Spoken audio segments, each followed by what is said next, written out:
ایسے لوگ چلے ہیں ہمیں کافر اور مشرک اور دین بد مذہب اور غیر مقلد اور پتہ نہیں کیا کیا کہنے کے لیے، جن کا ذکر بھی کرنا میں گناہ سمجھتا ہوں، لیکن حد ہو جاتی ہے جب تکلیف ہوتی ہے دین الہی، دین اللہ کے دین کے نام پر جب یہ ڈھونگ دھتورے ہوتے ہیں اور قرآن و سنت کو چیگم کی طرح کھینچ تان کر اپنے مقصد اور اپنے مفاد کے لیے جب استعمال کیا جاتا ہے تو ضرورت پڑتی ہے کہ اس کا آپریشن بھی کیا جائے، ہے کہ نہیں؟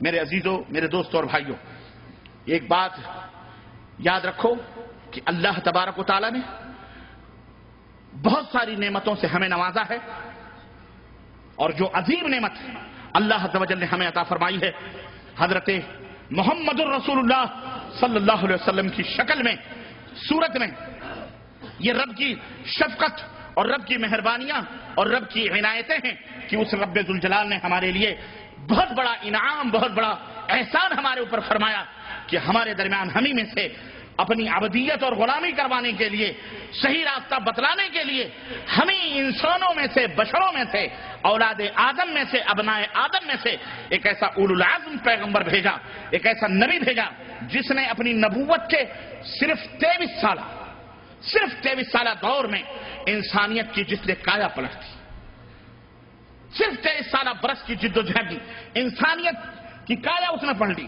نادان اور ناقدر شناس انسان نے خود اپنی شرافت اور کرامت کے گوہر نایاب کو معاصی، گناہوں اور بدکاریوں کی جن نجاستوں اور غلاظتوں میں لگ پر کر دیا تھا، اس کو اس نبی نے پاک و صاف کیا، اس نبی نے پاک و صاف کیا، دنیا میں اس طرح اس انسان کو اجاگر کیا کہ آج اس کی چمک اور دمک سے نگاہیں چکا چوندھ ہیں، تاریخ انسانیت کا پورا سرمایہ اس کی مثال پیش کرنے سے قاصر ہے۔ کسی شخصیت نے اس بگڑی ہوئی قوم کو اتنی جلد سدھار دیا ہو، یہ کسی شخصیت کے اندر یہ معجزہ موجود نہیں ہے۔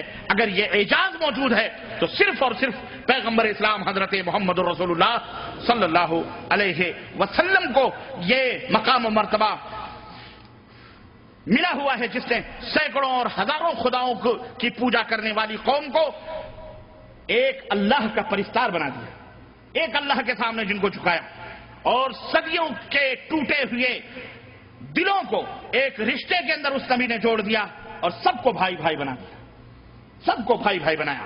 توحید کے ترانے اور محبت کے نغموں سے دنیا کا گوشہ گوشہ گونج اٹھا، فسق و فجور، فحاشی، بے حیائی اور بدکاری کے بڑھتے ہوئے سیلاب کو اس نبی نے پہاڑ بن کر کے روکا، کمزوروں اور بے کسوں کی کراہتی ہوئی دنیا کو ظلم و استبداد کے آہنی پنجوں سے چھڑا کر امن و راحت کے ابدی گہوارے میں لا کر کے بٹھایا۔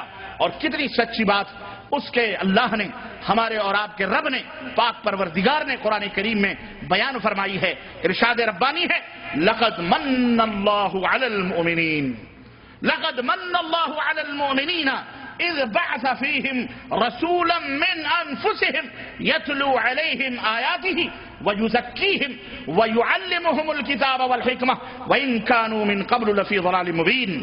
بے شک اللہ نے مومنوں پر بڑا احسان کیا ہے، اور یقیناً یہ اللہ کا احسان ہے۔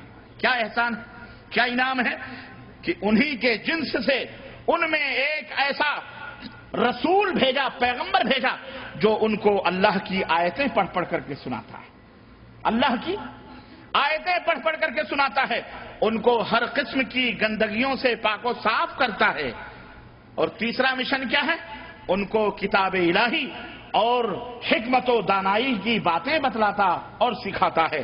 یقیناً یہ لوگ رسول کی بعثت سے پہلے کھلی ہوئی گمراہیوں اور غلطیوں کے اندر مبتلا تھے، یہ پاک پروردگار کا فرمان ہے۔ تو اللہ رب العزت نے اس نبی کو بھیج کر کے ایک عظیم الشان احسان فرمایا، اور آپ پورے دین اسلام کو اور تعلیمات نبوی کو 4 حصوں میں تقسیم کر سکتے ہیں۔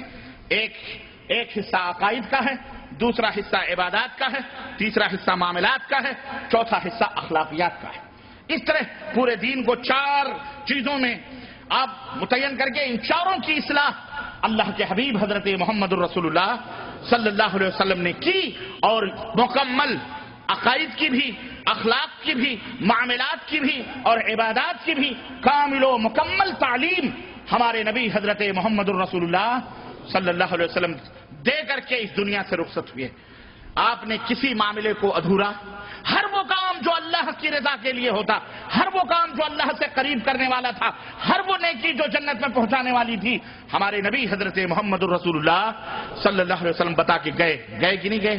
اور ہر وہ برائی جو اللہ کو ناراض کرنے والی تھی، ہر وہ برائی جو جہنم میں پہنچانے والی تھی، ہمارے نبی حضرت محمد الرسول اللہ صلی اللہ علیہ وسلم نے ان سے منع کیا اور اس سے روکا۔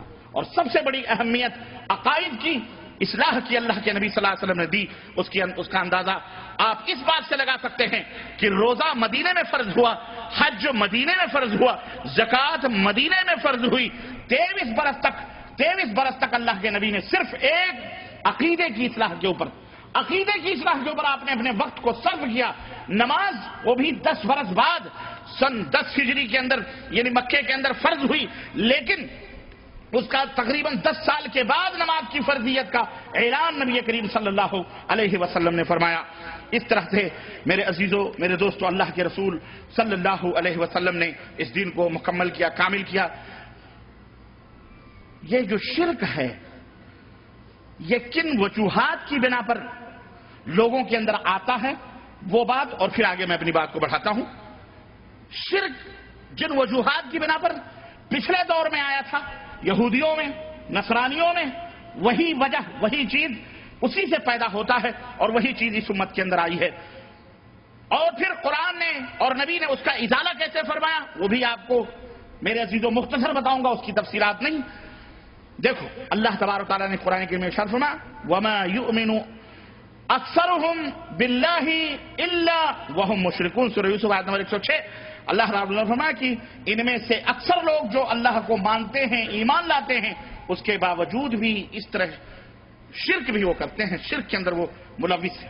شرک کا بہت بڑا ذریعہ جو لوگوں کے اندر پیدا ہوتا ہے، وہ بہت بڑا ذریعہ کیا ہے؟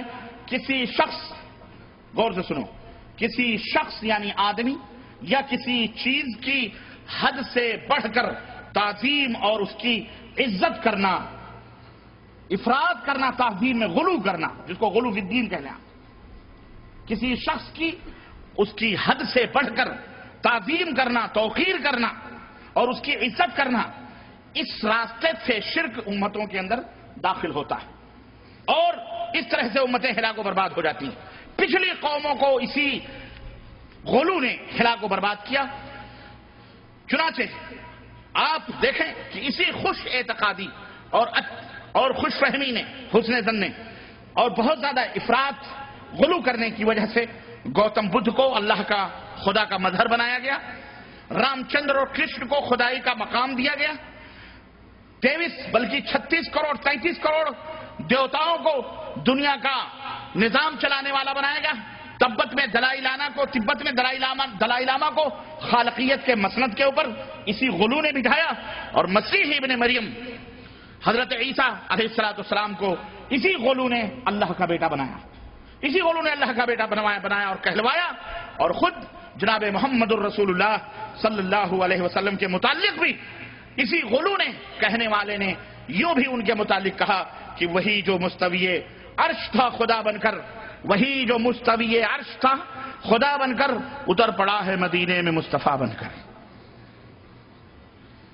اور اسی غلو نے کہا کہ بغیر عین کا مدینے میں جا کر کے دیکھا جو ہم نے، بغیر عین کا ایک عرب میں نے دیکھا، بغیر عین کا ایک عرب میں نے دیکھا۔ اب عرب سے عین ہٹا دو تو کیا باقی رہ جاتا، بولو؟ عرب۔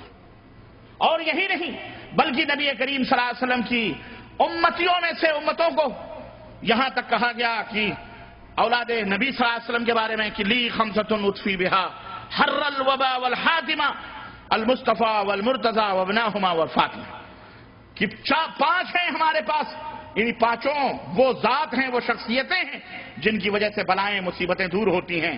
اور وہ 5 کیا ہیں؟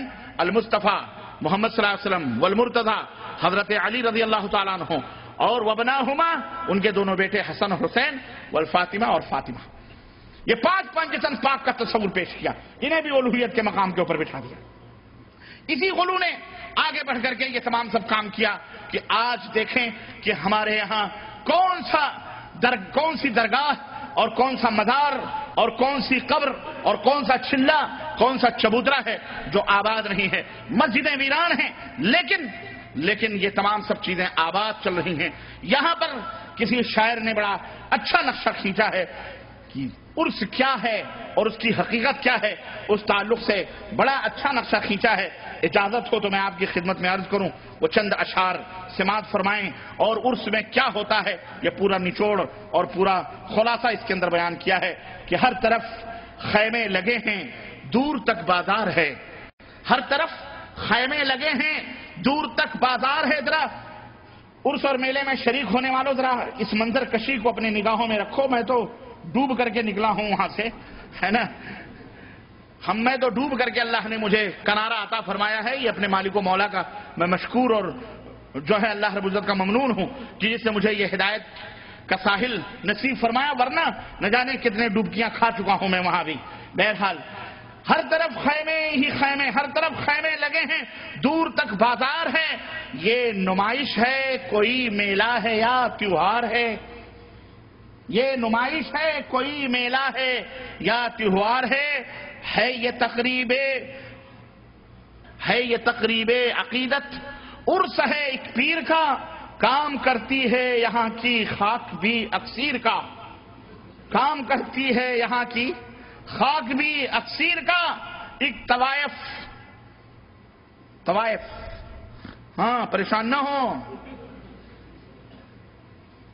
ایک دفعہ نام نہیں لوں گا اس شہر کا, یو پی میں ہے, فیض آباد کے قریب. وہاں طوائفیں ناچتی ہیں. بہرائچ میں تو باقاعدے سٹے بٹے چلتے ہیں. پاکستان میں تو میرے پاس ویڈیو موجود ہے, اگر آپ کو میری کسی سی ڈی میں یا کسی کیسٹ میں وہ نظارے آئے ہیں آپ کو میں دکھاؤں. اعوذ باللہ استغفر اللہ. طوائفیں, روپے, کیا کیا نہیں ہوتا جی, کیا کیا نہیں ہوتا ہے. اب میرے منہ سے مت اگلواؤ, مجھے شرم آئے گی اگر میں بیان کروں. کیا کیا بدکاریاں زناکاریاں نہیں ہوتی, اور آنکھوں نے دیکھا ہے, کانوں نے سنا ہے. ہاں بچے نہیں ہوتے تو وہاں بچے مانگتے ہیں. اعوذ باللہ, میں نہیں چھڑنا چاہتا, اتنا ہی کافی ہے. ایک طوائف گا رہی ہے سامنے درگاہ کے, ایک طوائف گا رہی ہے سامنے درگاہ کے, کیا مزے ہیں حضرت قبلہ سہاگن شاہ کے. ایک طوائف گا رہی ہے سامنے درگاہ کے, کیا مزے ہیں حضرت قبلہ سہاگن شاہ کے. عورتوں کی بھیڑ میں نظارہ ٹھوکر کھائے ہے, عورتوں کی بھیڑ میں نظارہ ٹھوکر کھائے ہے. اس ہجوم رنگ و بو میں کب خدا یاد آئے ہے, اس ہجوم رنگ و بو میں کب خدا یاد آئے ہیں. مقبروں کی جالیوں پر عرضیاں لٹکی ہوئی, مقبروں کی جالیوں پر عرضیاں ہوتی کہ نہیں ہوتی. مقبرے تو مقبرے, وہ قرب و جوار کے پیڑ بھی بد شکل ہو جاتے ہیں. پیڑوں پر, درختوں پر, پتیوں پر جہاں عورتیں توبوا إلى الله توبة نصوحا عسى ربكم أن يكفر عنكم سيئاتكم ويدخلكم جنات تجري من تحتها الأنهار يوم لا يخزي الله النبي والذين آمنوا معه نورهم يسعى بين أيديهم وبأيمانهم يقولون ربنا أتمم لنا نورنا واغفر لنا إنك على كل شيء قدير.